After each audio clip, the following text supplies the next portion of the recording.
let's see. Let's start with leadership. All right. So who wants to have a go at it?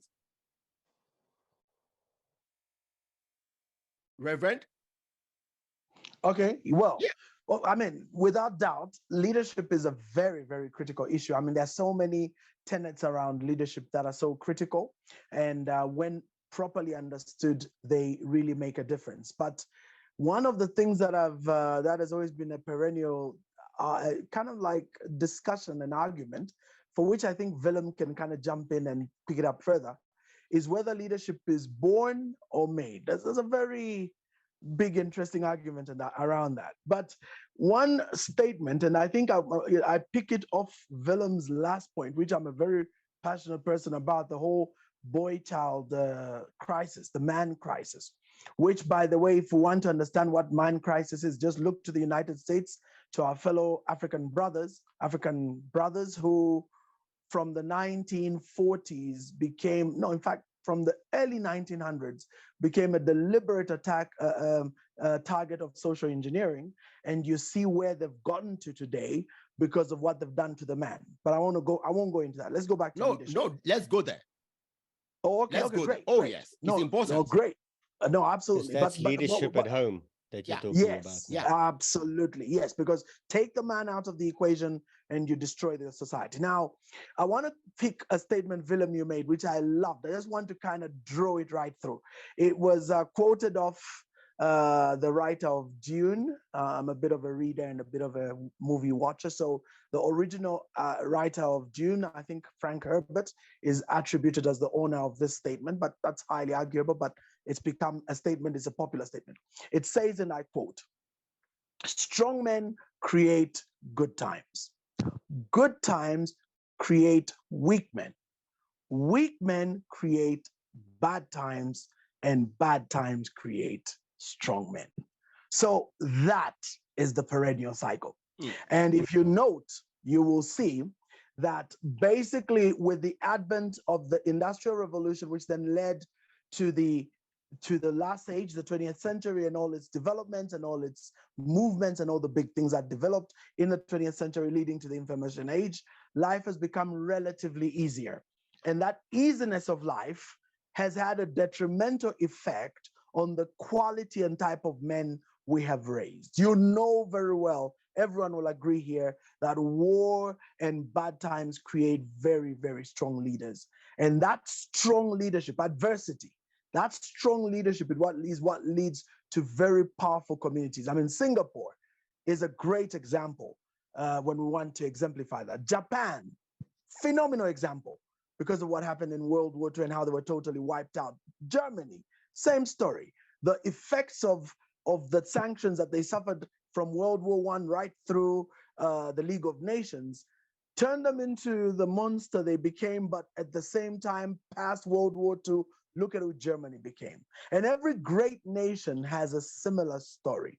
And so, in a way, Africa suffers a leadership crisis because ours, and I dare say this, is a borrowed leadership. What do I mean by that? I mean that before the advent of colonialism, we had a system, a process by which governance took place. Very well balanced. Yes, there were slaves being handed over. Yes, there was all kinds of things going on. But in essentially, society and its fabric was very intact. But when colonialism came in, and as colonialism exited, they pretty much booby-trapped the African leadership system. I'm sorry to say that, and I know I'll be shot and accused of blame, but I look every day, and Willem, I'm going to apologize deeply in advance, but I'm just going to throw a spanner in the works, and I want you to kind of rebut this.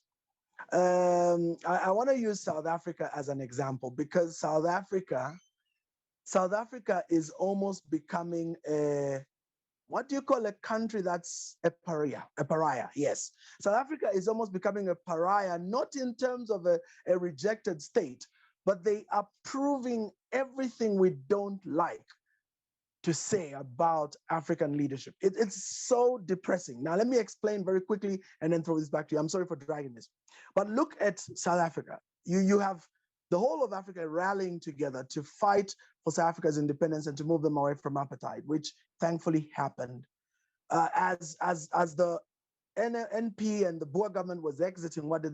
They handed this over in a transitional process to Mandela. Mandela takes over and he grooms and raises a man who I consider the best president South Africa has ever had, and that's Mandela. I mean, what's his name? Mbeki. Mbeki. Thabo Yeah. Mbeki. Mbeki. Yeah. Then I believe with all my heart that someone sabotaged that process from within, so that Mbeki is thrown aside and they go for who they like, which is Zuma. I am not in any way here to judge Zuma as a person, but we can judge him by what we see, his results, his work. I think his actions speak volumes. That's what I'm talking about. You know what I mean? And look at what that led to. And okay. So what I'm saying, yeah, okay, so anyway, I'm almost done. But what I'm saying in short is that South Africa now is at a place where I don't like to admit, but they're going exactly where Zimbabwe went. And if they continue in that trajectory, I assure you, in the next 15 to 30 years, they will be exactly like Zimbabwe. They will be exactly like Nigeria. There'll be no difference. And that's really sad, because this is a country that was taken over by the ANC, the beloved ANC, who we all supported and who we all believed in and who we believed had what it takes. And I think that's the enigma right there. So let me just pause there so that others can continue. Willem. Yes. Sir. Willem. So your take on leadership.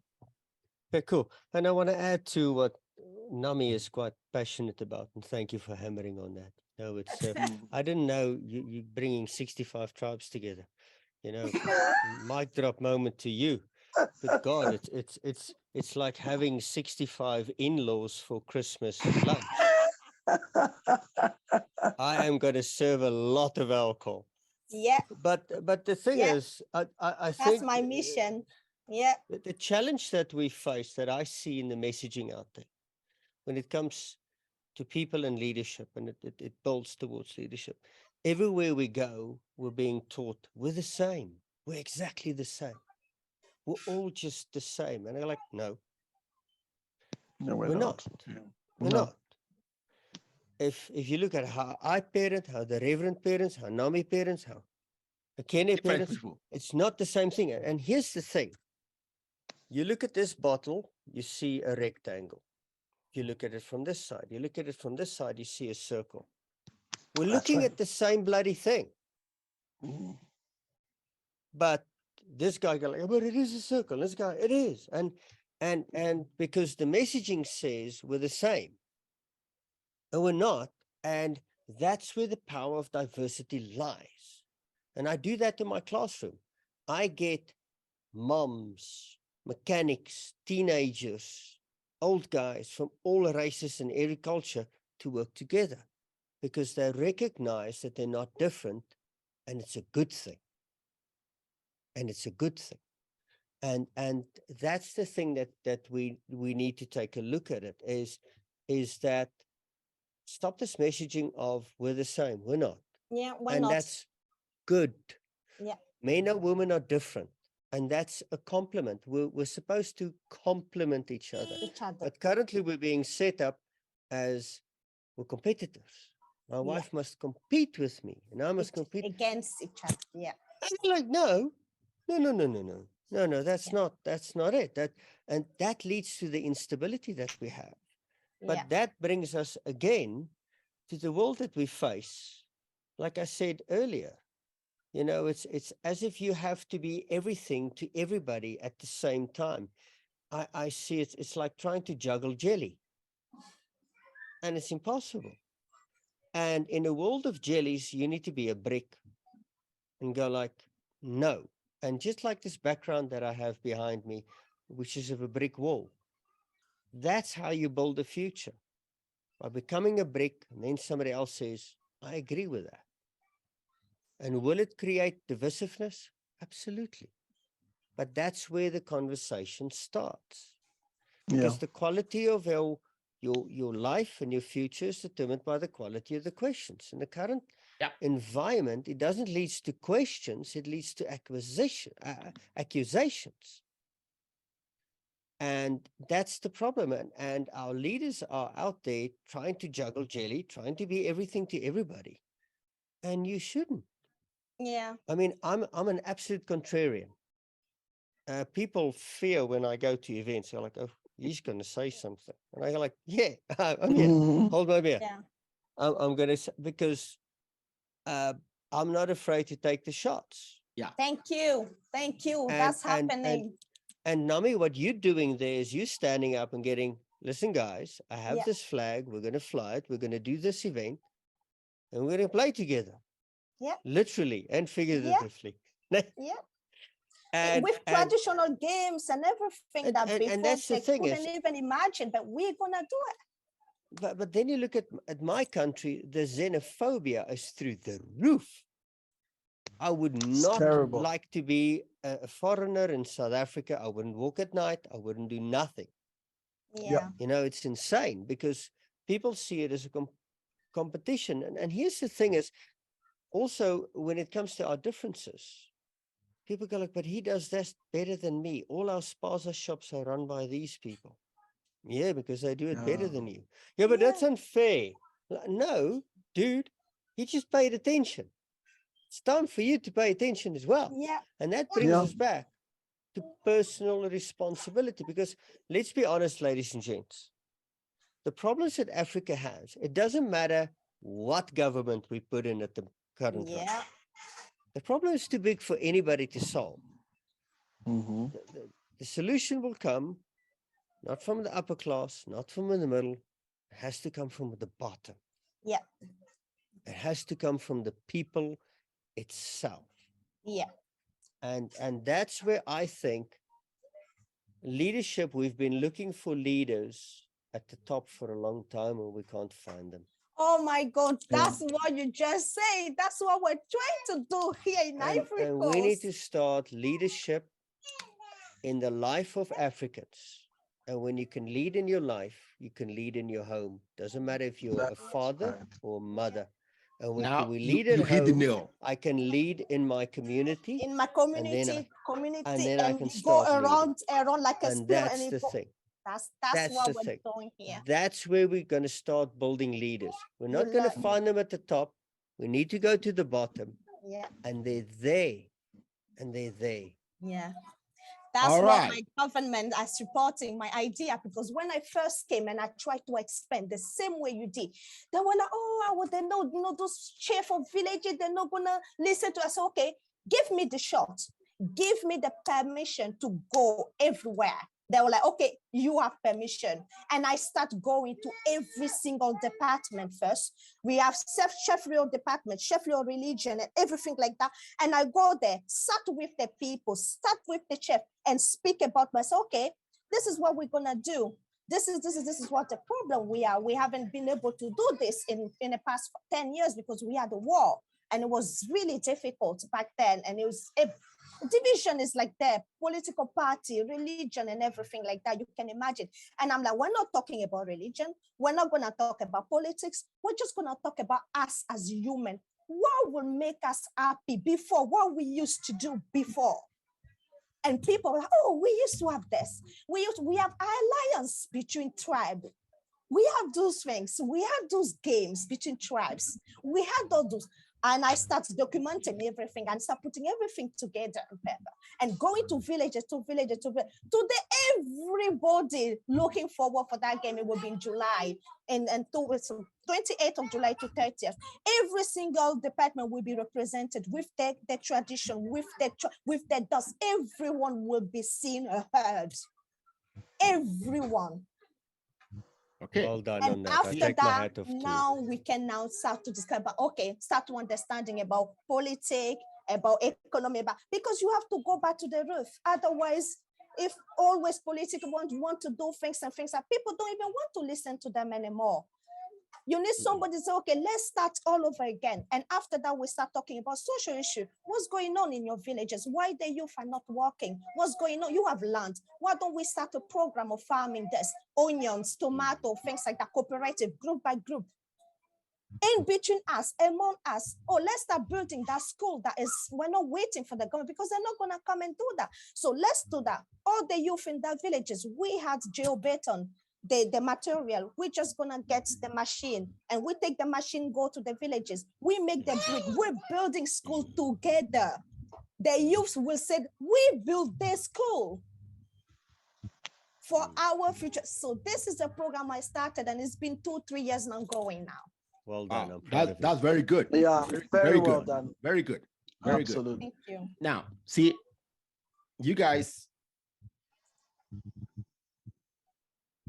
Willem, you actually hit the nail on the head. See, for me, yes, we talk about leadership all the time. I mean, when I talk to many of my friends about our problems, the first thing they come up with, leadership. Okay. But very few people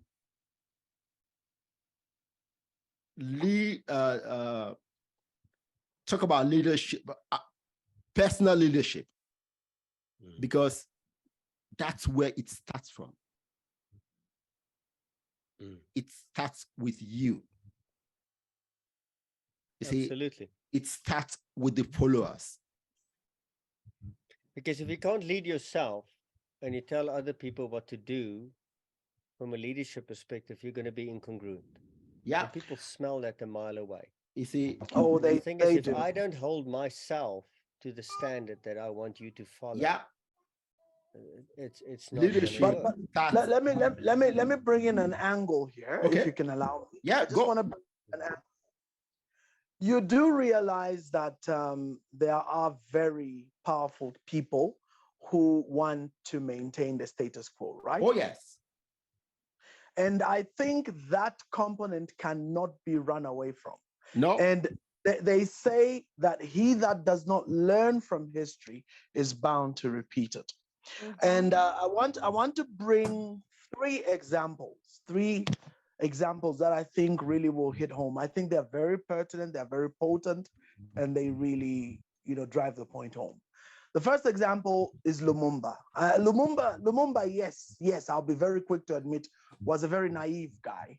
I studied a lot of our African history, and I studied all the factors around the rise of the MPLA, so whatever they were called, their party, MPC or whatever it's called, and how Lumumba became such a powerful factor, the fight to unite Congo, the gain for independence, his very fiery speech against King Willem, and his subsequent death warrant as a result of that speech. And then the naivety of trying to unite the Congo. And I want to bring that in, Namy, not in any way to disparage or discourage what you raise, but to show the complexity of dealing with an inbuilt programming for selfishness based on tribal division. And Congo was no exception. Lumumba did his best, but he was dealing with a very complex situation. And when you add to it the fact that he didn't use a lot of wisdom in how he handled the colonial powers, he set himself up for his ending. And Congo's never recovered. Number two, Sankara. Sankara was a phenomenal guy, favorite president in Africa, as far as I'm concerned. Totally socialistic in outlook, very unselfish. He did in 2 years for Burkina Faso what many countries have failed to do for decades. 2 years. Made it completely free in terms of debt, made it completely self-sustaining in terms of its food and money and everything inside. But you know what that did? He basically messed with the colonial government, specifically the French colonial government, and they ensured his demise. Guys, Burkina Faso, yeah. Guys, please, apart from water, let's all mute. Oh yeah, mute. Yeah, just to avoid the. Yeah, that's fine. I keep muting. Yeah, so anyway, Burkina Faso has never recovered. You know this, Ekene, you know this, Willem, you know this, Namy. Number 3. Now, this one's a bit controversial, but let's go for it. Muammar Gaddafi. Gaddafi, like everybody else, like Saddam Hussein, I'm not even saying Saddam Hussein was a good guy, I'm just giving examples. All realize that for as long as they're going to be dealing with the US dollar as a way to manage themselves, they're in trouble. And Gaddafi had the phenomenal idea of uniting Africa, Namy's idea.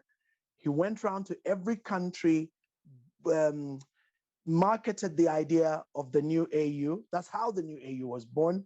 Set aside a reserve of over $700 billion in gold reserves so that they could create the dinar, the Africa dinar, which would then become the currency by which all of Africa would trade. Where's Gaddafi today? Where's Libya today? So I understand the thing about unity, but until we recognize that there are groups and people outside of this continent in whose interest this status quo serves them, we're literally dreaming fairy tales where we might as well be riding unicorns and sliding down, rainbows to the proverbial gold pot at the end. In short, what I'm saying is there is a reality and we got to deal with it. And so let me throw this back to you. And I respectfully disagree. And I think, Namy, you as well, you want to lead with your disagreement? I disagree completely, but you go, Willem, and I'll okay, go. So, I'll go yeah. So, Walter, yes, there's nothing I can do about that. It's like me sitting and complaining about the load shedding that or our rolling blackouts that we have in South Africa. It is the playing field. When you're a child and you go on break, there is a bully. There's usually 2 or 3 bullies. Okay, sometimes they band together. It is life. And if life was easy, everybody would be successful at it. And it's about, and that's the thing is, you have to consistently try that. It is part of the game. You have to understand, I like street epistemology's perspective on argumentation. If you can argue your opponent's point as passionately as your own, then you're in a good place. Yeah. And if I were in their position, I would keep status quo as well. I fix it if it ain't broke. Okay. I've got screwed in major business deals in my business. But when I looked at the perspective from where they come, I was like, I would do exactly the same decision as you did. So it is what it is. Like my mom said to me, Willem, you're farting against thunder. It is what it is. Play with it. Roll with it. And that's where the strength can come in. Instead of going, because of them, we go like, because of them, I'm here. Because of them, I can go there. There's a difference between the two. One is empowering, the other is disempowering. And you're not a disempowered man. I don't read you like that. But personally, he's not. No.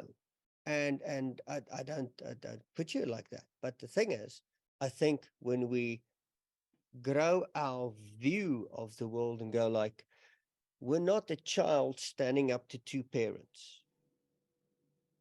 Our continent is a grown human being. We're equal to them. But as the playground bully, we need to go and handle that. And the only way you can do that is by stepping up and empowering yourself. Okay, Namy, go. Yeah. Reverend Walter, I want you to keep faith as you are Reverend. Because, yes, look like it's a jungle. You know, they say hyena chase together, okay? Everybody has to protect their own things. Everybody, it's like a survival thing. Things happen. Everything, whatever happened, they did it because they had to, provide for the people, and they had to do it for the sake of the nation. They stick together like bees. We don't stick together. Gaddafi died because most of the African country president did not back him up. The president of Uganda sold him off. Most of the presidents went behind and made other deal. The traitors, they're not, I don't know how to say that. Like, this is our problem in Africa. It's not because of other people. It's the lack of unity here. If we were standing like one against every single other proposition we might have, we can win this. We can go back to where we were before and build up Africa. It's not, there's that big power force we cannot deal. Yeah, Lumumba didn't do a mistake. He did what he has to do. He did what he has to do. It's the person that betrayed them that should question, why did you do that against your brother?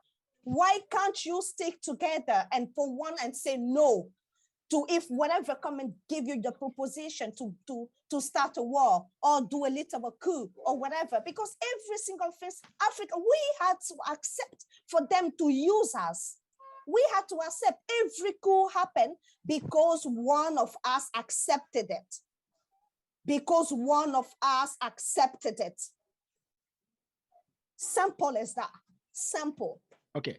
Now, can I do a rebuttal? Can I do no, a rebuttal? Let me make my see. I understand where you're coming from. Like Willem just said, and I know, at least this is what I know about you personally. As an individual, you don't buy into this, should I use the word victim mentality? Okay. No. That's right. You don't, okay? But when it comes to Africa, you see Africa as a child who everybody else is beating up, okay, on the playground, okay? And I will say this, every country in this world has been beaten up at one time or the other, including, okay, African empires were the very first empires in the world. And they beat up the secondary small cities around them. We did what the current big empires are doing. Okay, maybe that happened 5,000 years ago. Okay, and we don't know, most of us don't know anything about our history. Okay, and they were crying because the new giants of the world are doing the same thing to us. Okay, now that's my take. Just like Willem said, we have to deal with these things.